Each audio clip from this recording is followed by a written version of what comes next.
Okay, well, I'm probably just trying to delay actually starting Habit of Victory, but I was. I'm not very well right now, so I don't know if I can face it. But I was looking in this book and I found one passage while I was in the bathroom that convinced me, hey, I need to do a video. It's going to be a tiny, tiny little video, probably just a couple minutes, which, is like a blink of an eye in Enrico world, right? In defense of the written order. Let me read the passage to you. It's actually just a sentence, really. A third French attack now developed. This is about Wellington in his first battle, or his first command, at Busaco? His first command in the Peninsular War, I think. Okay.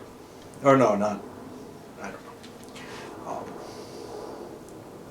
I don't remember. A third French attack now developed. It came on with greater impulsion than the first, reached the crest of the ridge, and threatened to bisect the British position. Wellington's lateral road, an order he had given to Leith, commanding further south, came into play at this critical moment. While the commander-in-chief galloped south, it's becoming a whole passage, Leith marched north, and as the French reached the crest, took them in the flank with a concentrated volley. They fell back down the slopes. Okay. But in a lot of ways, that's sort of the key to a tactical game to me, is this idea of, all right, I picture the situation at this moment, and now I have to see where it's likely to develop. And I may already be seeing some of the enemy's movements and be able to predict where he's going to be and what kind of position he's going to be in. Units probably should be continuing in their motion. They shouldn't be, oh, walk this way. Oh, we'll turn and move this way. Yeah, that just doesn't tend to happen usually. So, unless, of course, it's predetermined.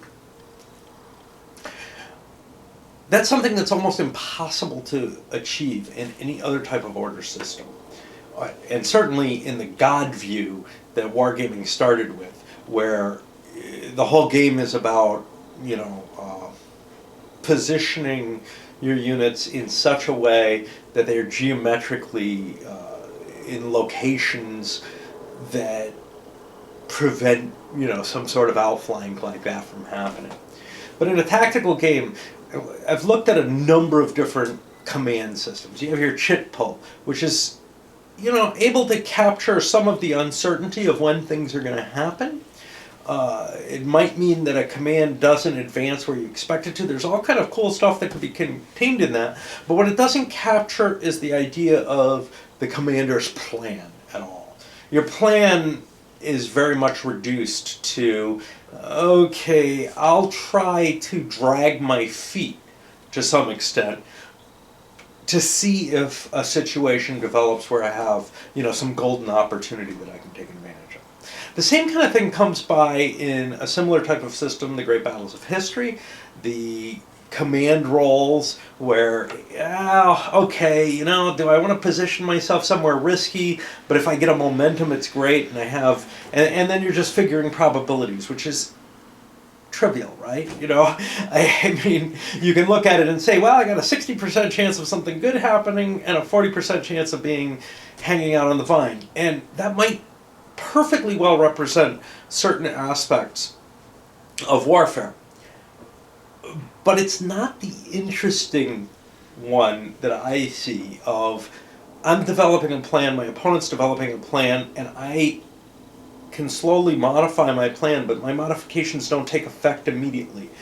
It is probably more relevant to have the chit pulls or the command die roll activations of GBOH in something like, and for that matter, we'll touch on that in a moment, in something like an Ancients battle, because the commander doesn't have a lot of control over his troops.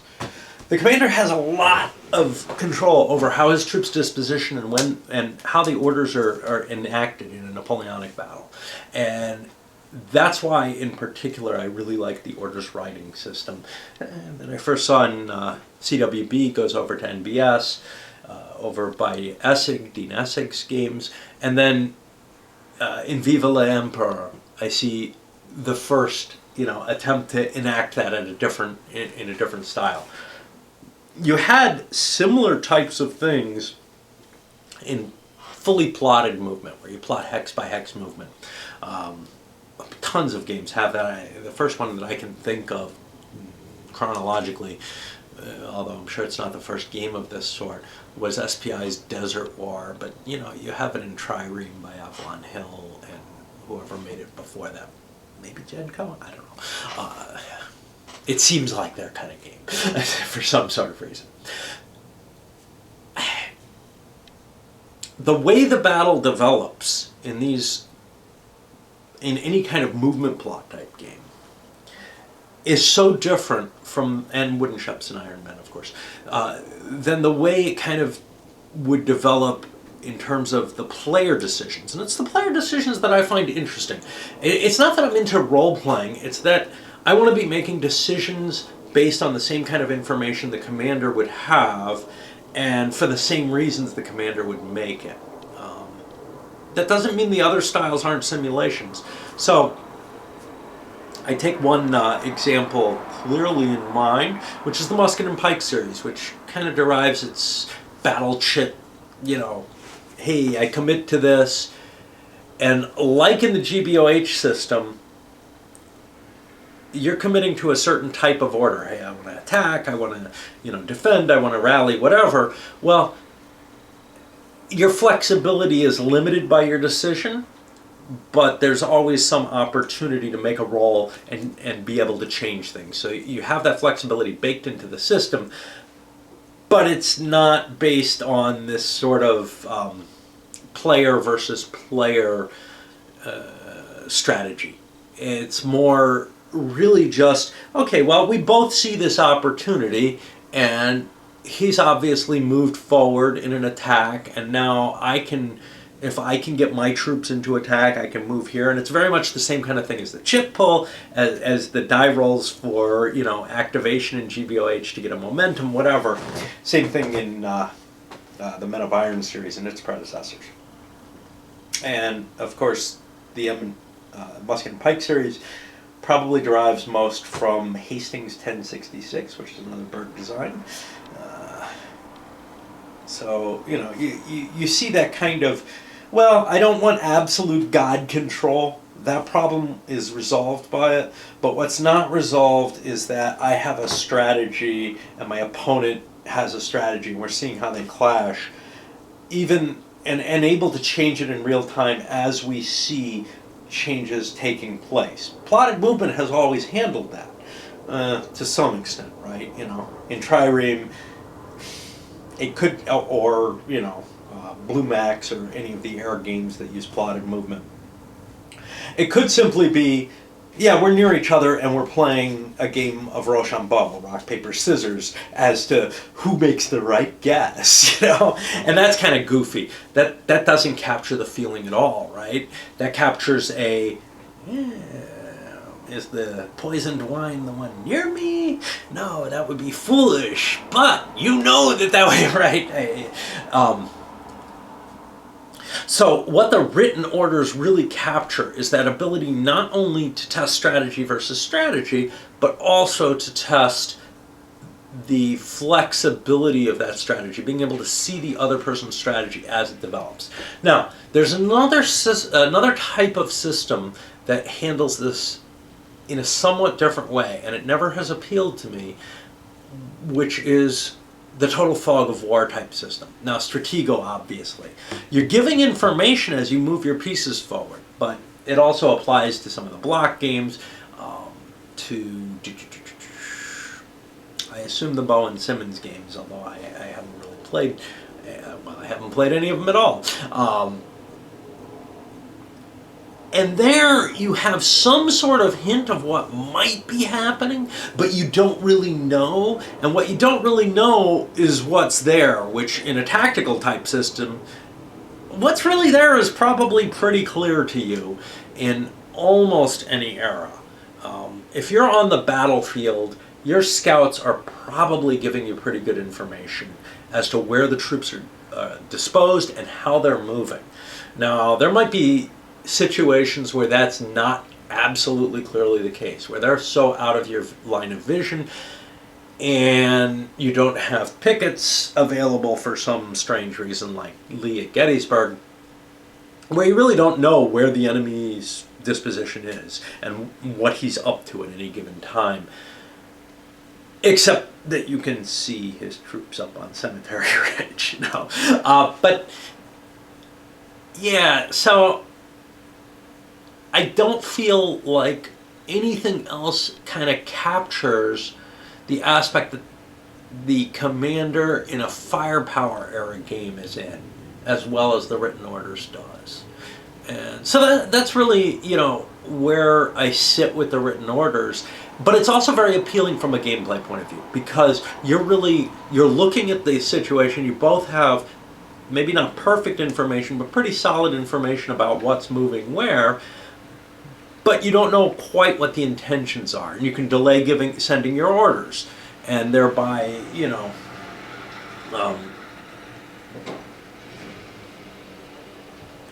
keep from committing the troops and have them available with more flexibility. But in not doing that, well, you're paying an opportunity cost in terms of the time that they'll actually arrive to where you're going to need them. So anyway, those are just very simply the thoughts of why I really like the orders-based system. And when you start playing with too much, like if you're playing with the hidden movement type system, in order to capture the aspects that I really think are the salient features of the commander on a gunpowder battlefield, what you start to look at is, okay, so you don't want a Stratego type game where all you've got is, yeah, there's a block there, there's something there, but it could be a dummy, it could be anything, and it doesn't have to be a block if you don't like blocks. It could be chits that are covered or whatever. There's something there, but I'm not sure if it's anything of value. Well, that doesn't capture the commander's dilemma of, yeah, I know where his troops are and I know where they're kind of heading in terms of I can see the momentum of their movement. But what I do not know is what the eventual intention is. Are they going to hit that crossroads and take a left or a right or go straight? Those kind of questions are, to me, what really underline the command problem in that type of era. Now, when you're looking at an Ancients battle, those may not apply as much. And this book actually handles that well by discussing Alexander the Great, who throws himself into battle. He disposes and decides what the general plan forward is, and then he's right in the midst of the battle, unable to make those decisions. So the idea that they're being made by the commander on the ground rather than by some kind of, clever reaction is well represented, I think, with the movement rules. And Musket and Pike, I think, does a good job with that. I'm not going to criticize Musket and Pike or any of the Ancients games in the sense that those formations were very hard to move and maneuver, and the same may go with the strict linear dispositions that you see throughout the 18th century. You've gotten rid of the big pike formation or whatever, but you've got, formations that really don't have the same mobility that they do in Napoleonic era or in the American Civil War. Now, the American Civil War is a particularly interesting case because there, the willingness on both sides of subordinates to do what the commander expresses, and the particular expression that the commander gives, sometimes isn't sufficient. You get the feeling that Wellington and Napoleon both absolutely knew what their forces were set up at say, Waterloo. Now, Napoleon probably wasn't too active in terms of issuing orders, but Wellington was very, very hands-on about it. Um, so, in a sense, this part of the system may actually depend heavily on the commander's or whoever's being represented as the commander.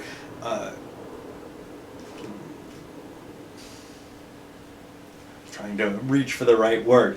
I'm going to just use devotion to the circumstances as they unfold. It's not the word I wanted, but whatever.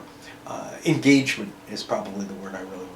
Now, if you look at Austerlitz, the Allied command, well, Kutuzov was officially in command, and he fell asleep during major decision-making periods during that battle. So, and he had pretty much said, well, I don't care, you guys do whatever the hell you want.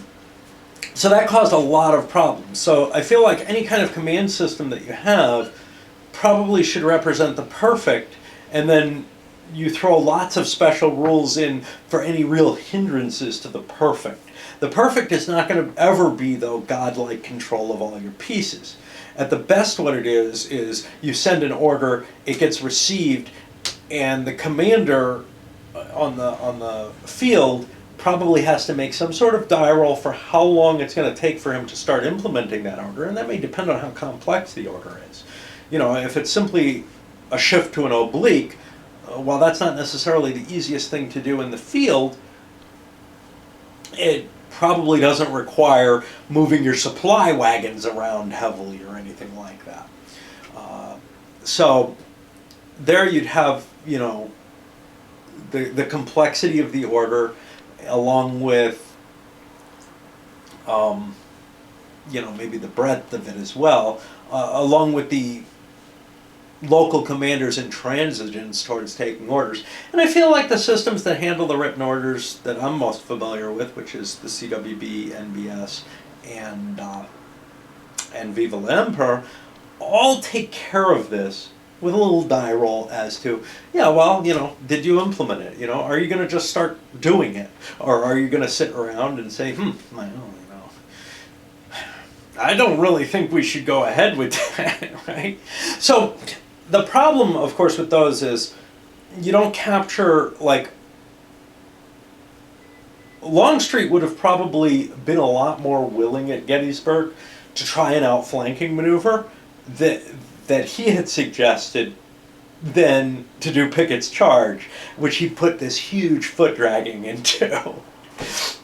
So, obviously there's a lot more that could be built into the system and could be scenario based, but there's this core idea of, the order has to get from the commanding officer to the subordinate, and the subordinate then has to have a minimal amount of time, at least, to prepare his troops and activate them.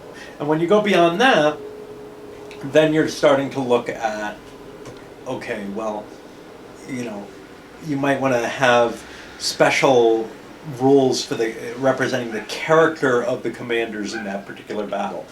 That's something I haven't really seen. CWB kind of hinted towards it for the overall commander, but to some extent, Longstreet at Gettysburg was still a pretty good commander overall. He just really didn't like one of his orders, and that could actually be built into the system. Of course, then is that fair? Is Lee going to issue an attack order to Longstreet if he knows that it's probably going to be delayed? I don't know. That's the kind of balance between those types of issues that the designer has to decide what they're trying to portray. Are they trying to portray what Lee should have given Longstreet as orders, let him do the thing he kind of wants to do? And that's all a different kind of complexity. And see, I can't talk briefly on anything, right? But anyway, just a few words, a few thoughts, and that's about it.